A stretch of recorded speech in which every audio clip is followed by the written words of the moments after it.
Hello everybody and welcome back to the channel. For today's video, I wanted to talk about who is Martin and what his importance is in the show, and how he might have revealed the secret to escaping the town, or is he just playing tricks on them all? But let's go ahead and get into it.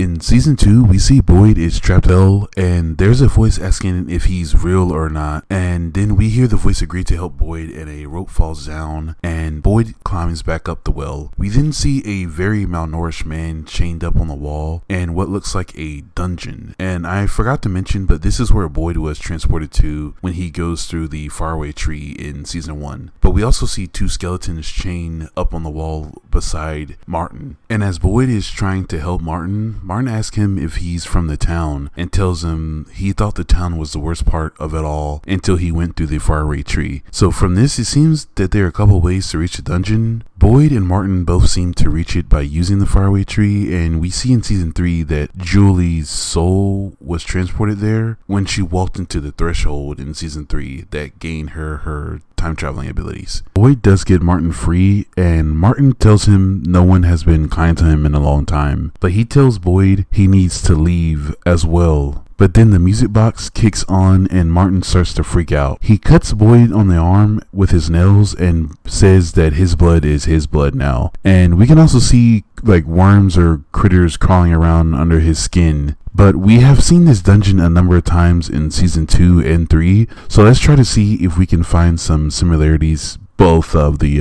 appearances. So we can probably assume that Martin was also captured by the music box monster, because it does look like he's been here for the longest of time, and I'm thinking that is the only way he's able to stay alive for so long, because of the infection is keeping him alive as well.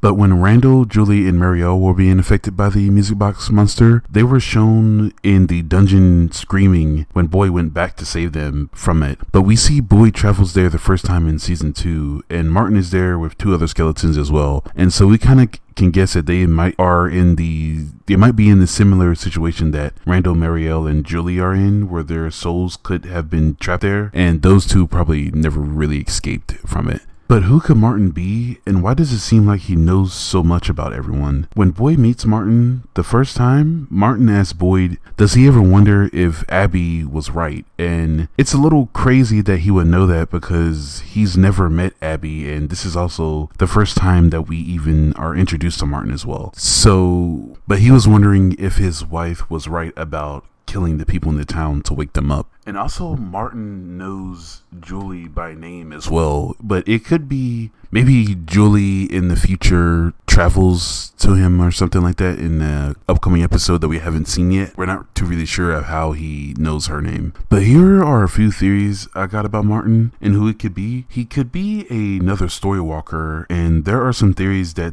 I've been seeing around the community that this show could be told from a point in the future, and everything that we've seen so far is in the past. And that could be why he knows so much about everything, and he knows who Julie and Boyd are as well. And Martin did technically die in season 2 after the infection was released from him. But also another point that could drive this further is that we see him again in season 3 when Julie enters a dungeon. So he could be a Storywalker that he had to just go back in that point in time to make sure Boyd was given that rope. But Martin could also be another voice of evil in the town. He could be pretending to be good, and then once Martin gets what he needs, he will probably show his true colors. I do think that this theory is a little more unlikely though. Martin doesn't seem so far to be evil, just at the most a little confused and very reserved as well. But a couple of things that I do think about Martin is that he was probably captured by the music box monster in a previous cycle, and his soul has been trapped there inside of that dungeon this whole entire time, just keeping him there, and that's why he hasn't died yet, because of that infection, like I had previously said.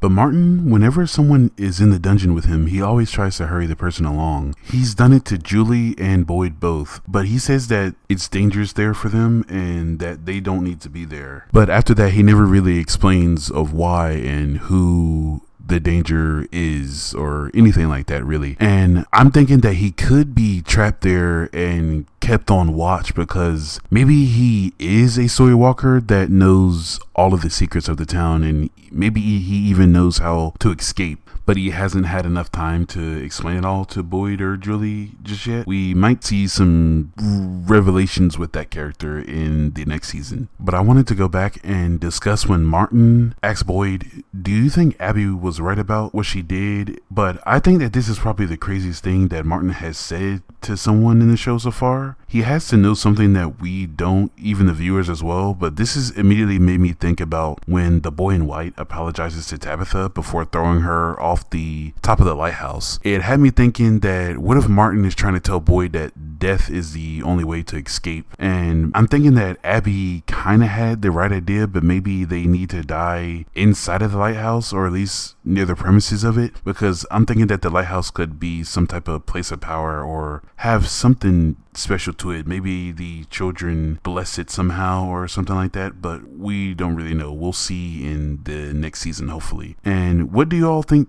of Martin? Who could he be? Let me know. And thanks for watching, everybody, but I'll see you on the next video. Goodbye.